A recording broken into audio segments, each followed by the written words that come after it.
Good evening. I'm Andrew, and I'm here to discuss and reflect the ideas of a new concept of a flipped classroom.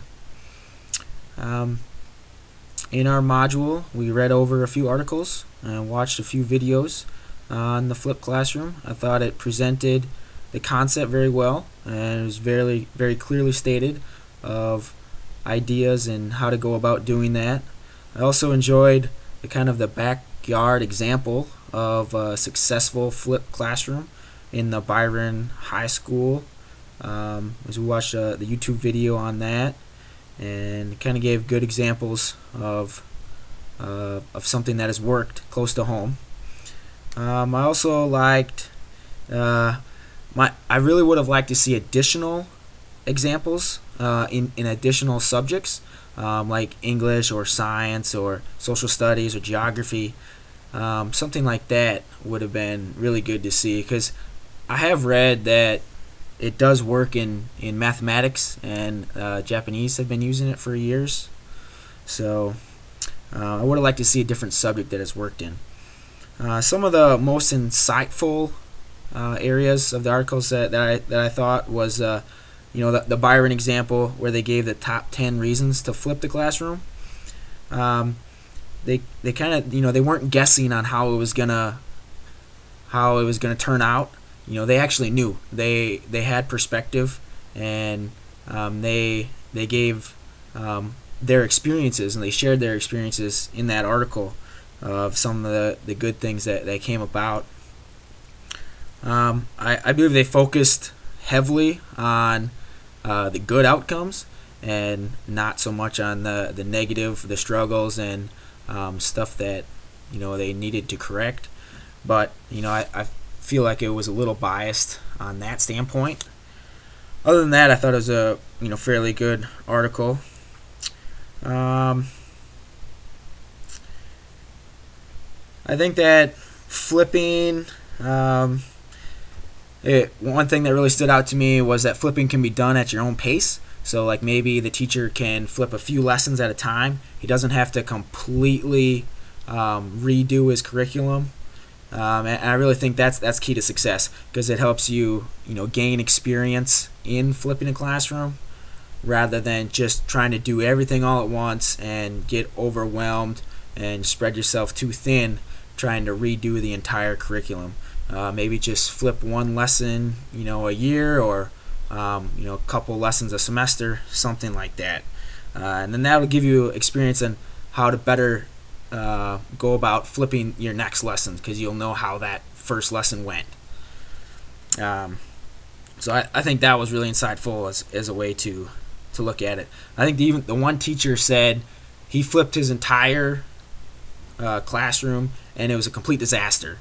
So what he did was he kind of revamped it towards his teaching style, and then he had more success that way.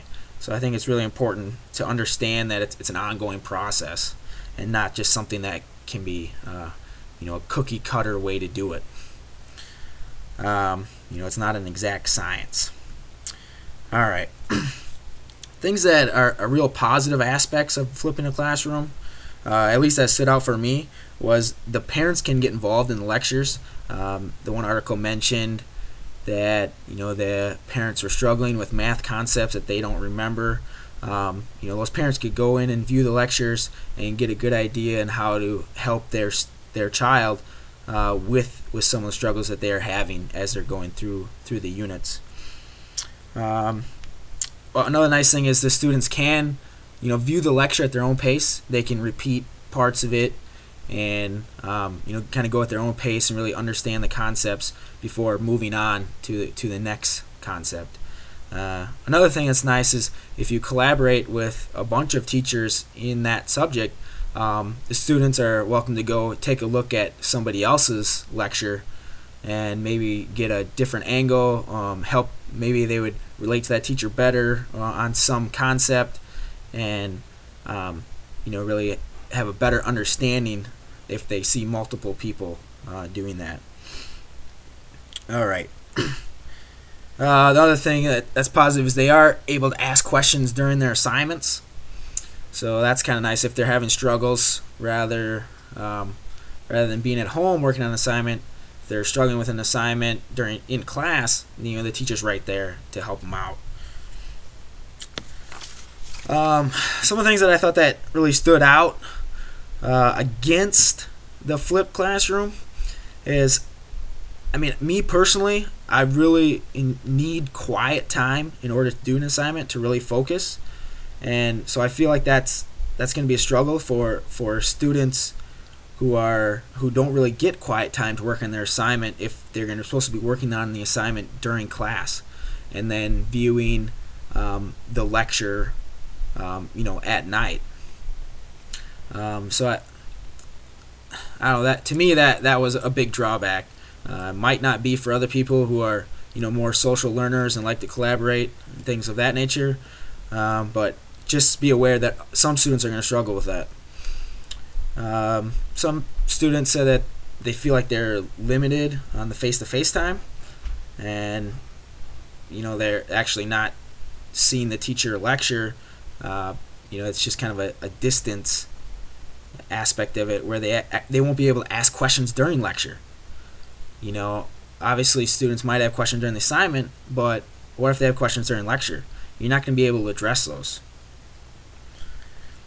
Another thing was I was in sports, and I know that I did a lot of my homework, on the bus, on the road, in locker rooms, stuff like that.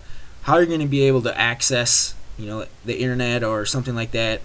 In some of those situations, it might be more difficult. Where an assignment, a math homework assignment, I could easily set that up on my lap and do the assignment rather than trying to view a teacher's lecture. Okay.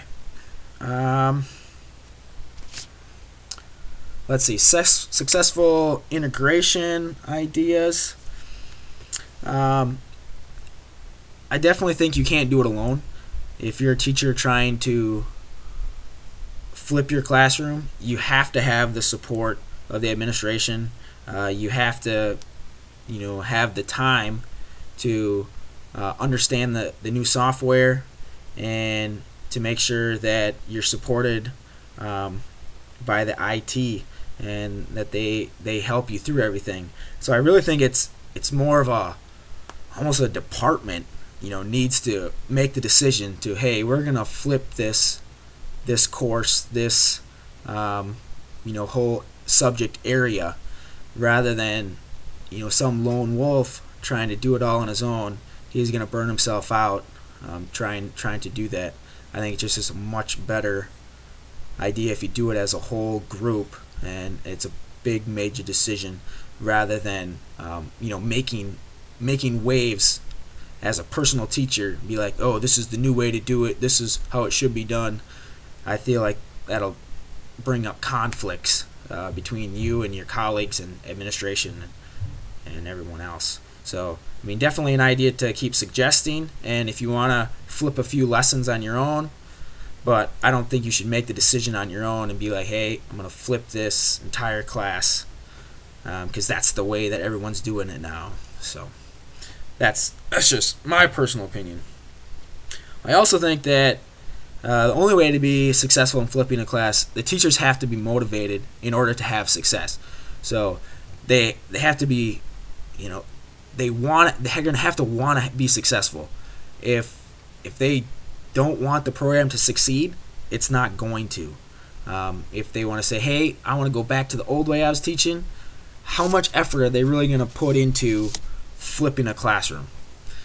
So I feel like you're going to see some type of that resistance, and there's going to be a need to keep teachers and professionals motivated throughout the flipping process, because I really think it's going to be a lot of hard work and dedication in order to do something like Byron did. Overall perceptions, I think it's a good theory that can be applied to some subjects better than others. Take English, for instance. Are you really going to have students reading during all of class time and then viewing the lecture at home, or to me, some subjects make more sense than others.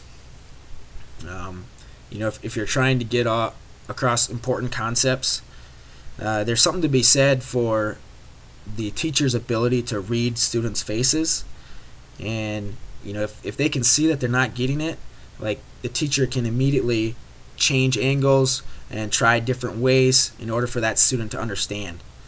So to me, it's real important that there needs to be more of a balance, and I don't think you should do away completely with all lecture time.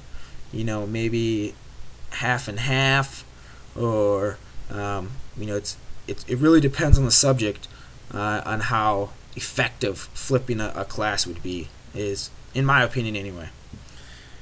I feel like it does really give you the student's opportunity to master the skills in a flipped classroom, but I also feel that it gives the opportunity for students to fall behind, fall very far behind, because how are you going to ensure that these students are actually viewing the lectures? So as these students are coming into class that had no motivation to even look at the lecture, you're going to spend your entire class, helping these students understand the concepts because they didn't even look at the lecture. So, I mean, is that fair to your other students who did what they were supposed to? And, they're not getting any assistance from you because you're stuck trying to help students who had no motivation understand the basics? To me, that's not fair to the advanced student who, had the motivation to do what he was supposed to and comes to class prepared. So, I mean, I feel like there is going to be that divide in which students are motivated to participate and which students are not. Also, obviously the technology divide is always an issue. Are all students going to have access to computer or some means of viewing the lecture? And there is tons of media ways to actually correct or to successfully view the lecture. You could put it on DVDs, you could put it on CDs, whatever, iPods. There's tons of media forms, and I mean, that I guess that it is a solution. And if your administration is behind you, they can open up computer labs early in the morning or keep them open at night. That definitely helps those students who may not have access at home in order to gain access. All right, that concludes my reflection on the flipped classroom. Thank you for taking the time to enjoy my video, and have a good night.